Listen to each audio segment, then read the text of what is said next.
hello लोगोफोर नै जोङो दा बेरायहैनो नागिरदों आरो सासे लोगोनाव लोगोफोरनो खिन्थालांबाय थानोसै आङो ओमफ्राय लोगोफ्रा नायलांबाय थादो आरो थ'दो होनबालाय बिदिबालाय नै बिबोनांबो बिबोनां जों बेरायहैगोन ओमफ्राय दावबायबो दं नै गाखोथ' दावबायथ' दावबाय गाखोथ' दे लामाया जोंना हासिमला लामासो हासिमला लामा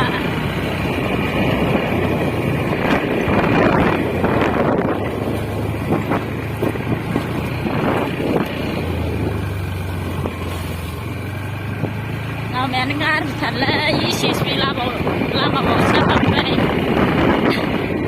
एसे खेब दंलायबावोसो साहाजों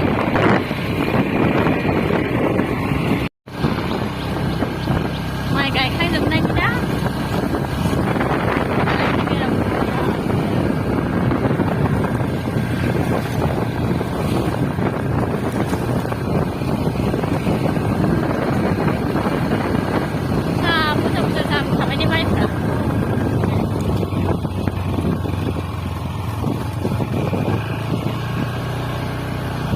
संबायबो माथो नै लादेरमोना माइ गायफिननो माबादों दानदों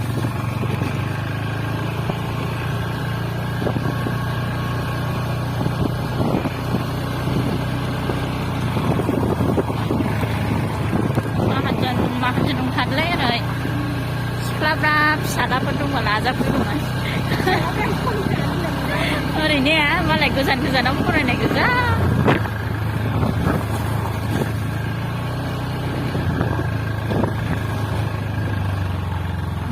लामाया र' ओंखारनांगोन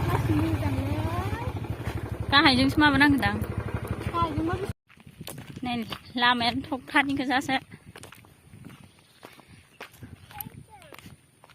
जायगाफ्रा ओरैबायदि मोजां आरो ओमफ्राय मेसें बोथोराव मानो इसिबां गाज्रि जायो दैयानो गोजानाव रोगानानै जानांगौ जायो ओमफ्राय जायगाफ्रालाय बरिया जोंनिजों नै लोगोफोर मोनफैबाय ओइ बाबलियाव नै मामियालाय नानि हा ए फन बुदोंमोन ओमफ्राय इनकामिं मोनदों नै बार्डेया नानिया आब'आ हनै नै लेरख' जानोसै लोगोफोर जोंहा सोनोलाय मोनला गोदैदां गावनो लाबोनानै गावनो जाजोब्बाय नै गोरलैफोरनो लाबोनाया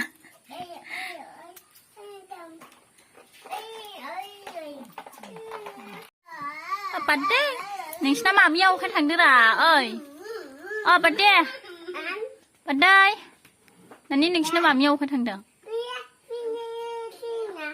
आमथिखायाव थांदों मा